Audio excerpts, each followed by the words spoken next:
علماء تشریف فرما ہے، ایک نکتہ عرض کرنا چاہتا ہوں کہ ارشاد فرمایا باللہ ورسولہ، اللہ اور اس کے رسول کا تم پر حق ہے۔ کیا حق ہے؟ ان یردوہ، کہ اس کو راضی کیا جائے۔ اب بظاہر آیت مبارکہ میں اللہ اور اس کے رسول کا ذکر ہے، اور عربی میں دو تثنیہ ہوتا ہے۔ جب دو کا ذکر ہو تو تثنیہ ہوتا ہے، واحد نہیں ہوتا، اسے تثنیہ کہتے ہیں دو کو۔ لیکن پہلے تو فرمایا واللہ ورسولہ، اللہ اور اس کا رسول تثنیہ بیان فرمایا۔ جب رضا کی باری آئی ان یردوہ، واحد کا صیغہ لائے۔ خبردار، بظاہر خدا اور اس کے رسول میں، میرے اور میرے محبوب میں فرق کرنے والوں، میں نے ضمیر کا فرق نہیں رکھا، میرے محبوب اور میری رضا ایک ہے، واحد کا صیغہ استعمال فرمایا۔ ان یردوہ، بظاہر اللہ اور اس کے رسول کی رضا ہے، حقیقت میں دونوں کی ایک رضا ہے۔ ان یردوہ، واحد کا صیغہ استعمال فرمایا۔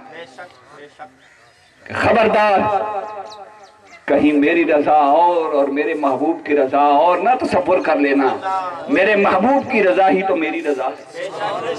بس جس پہ وہ راضی ہو گئے، جس کام پہ راضی ہو گئے، مجھے وہ کام پسند ہے۔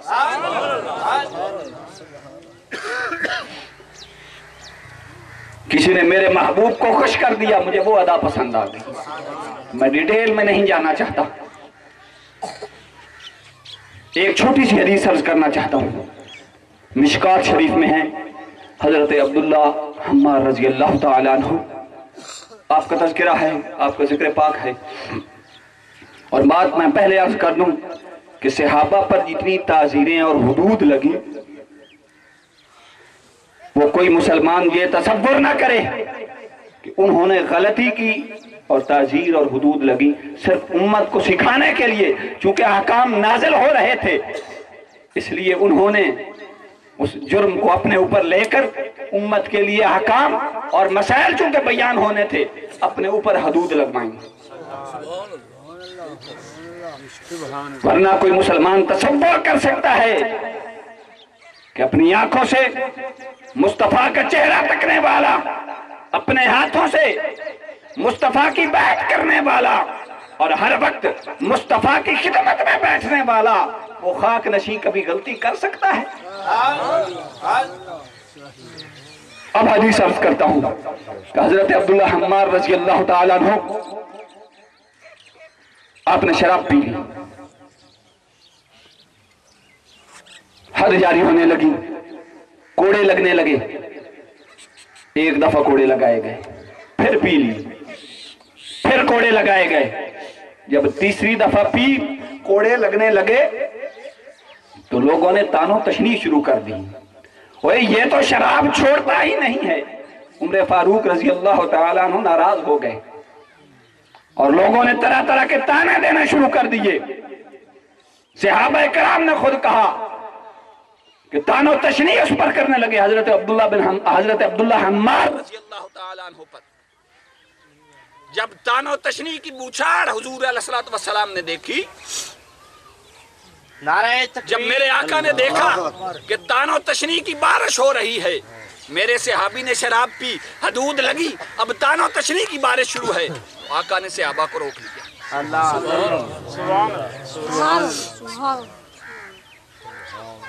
میرے آقا دو جہاں صلی اللہ علیہ وسلم نے حضرت عمر خطاب رضی اللہ تعالیٰ عنہ سے ارشاد فرمایا، عمر جسے تانو تشنیع کر رہے ہو پتہ ہے یہ کون ہے؟ اللہ پوچھا گیا یا رسول اللہ صلی اللہ علیہ وسلم یہ کون شخص ہے؟ تو آقا دو جہاں صلی اللہ علیہ وسلم نے ارشاد فرمایا کہ یہ میرا غلام، یہ میرا صحابی اللہ اور اس رسول سے محبت کرنے والا ہے۔ تمہیں کیا خبر؟ یہ تو اللہ اور اس کے رسول کا محبوب ہے۔ مشکات کی حدیث اٹھا کر دیکھ لیں کتاب الحدود میں، یہ پورا واقعہ حاشیہ میں نقل ہے۔ میرے آقا نے ارشاد فرمایا اللہ اور اس رسول سے محبت کرتا ہے۔ پوچھا گیا یا رسول اللہ صلی اللہ علیہ وسلم یہ تو شراب پیتا ہے، اللہ کا محبوب کیسے بن گیا؟ اسے تو تعزیر اور کوڑے لگ رہے ہیں، حدود کے لیے حد کے لیے کوڑے لگائے جا رہے ہیں۔ اللہ اور اس کے رسول کا محبوب کیسے بن گیا؟ اب حاشیہ میں اس کا جواب لکھا ہے، وہ شخص ایک ہی کام کرتا تھا، وہ صحابی ایک ہی کام کرتے تھے کہ جب رسول خدا صلی اللہ علیہ وسلم لوگوں کی باتیں سن سن کر، مسائل سارا دن سن سن کر شام کو تھک جاتے، میرے آقا پریشان ہوتے، کوئی اپنا کوئی مسئلہ لے کر آتا، کوئی نقطہ حل کروانے کے لیے آتا، جب عبداللہ حمار کی باری آتی، جب سب چلے جاتے تو حضرت عبداللہ حمار تشریف لاتے اور آ کر آقا کو کوئی ایسی بات سناتے کہ میرے آقا مسکرا دیتے اور سارے دن کی تھکاوٹ اور پریشانی دور ہو جاتی۔ بس یہ عمل اللہ اور اس کے رسول کو پسند تھا کہ سارے میرے محبوب کو پریشان کرتے ہیں، یہ شام کو آ کر خوش کر دیتا ہے، اللہ کا محبوب ہے۔ واللہ ورسولہ احق ان یرضوہ، اللہ اور اس کے رسول کی محبوب کی رضا ایک ہے، دو نہیں۔ اب میں عرض کرنے لگا ہوں حدیث پاک کہ اللہ اور اس کے رسول کی رضا ایک ہے۔ میں نے قرآن مجید فرقان حمید میں سے آیت کریمہ کا جو ذکر کیا کہ الا بذکر اللہ تطمئن القلوب، کہ بے شک دلوں کا اطمینان اللہ کے ذکر میں ہے۔ اب اللہ کے ذکر کی طرف آتے ہیں، اللہ کا ذکر کیا ہے؟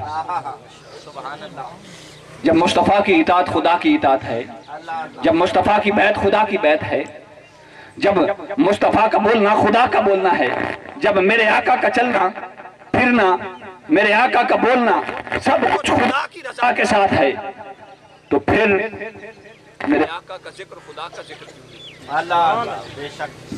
امام جلال الدین سیوطی رحمت اللہ علیہ، ابن ابی یعلا نے بھی، امام جلال الدین سیوطی نے بھی، اور قاضی ایاز مالکی رحمت اللہ علیہ نے بھی، تینوں نے اس واقعہ کو نقل کیا ہے، اس حدیث کو، کہ یہ جو حدیث ہے، یہ جو آیت کریمہ ہے الا بذکر اللہ تطمئن القلوب، اس میں اللہ کے ذکر سے مراد مصطفیٰ کا ذکر ہے۔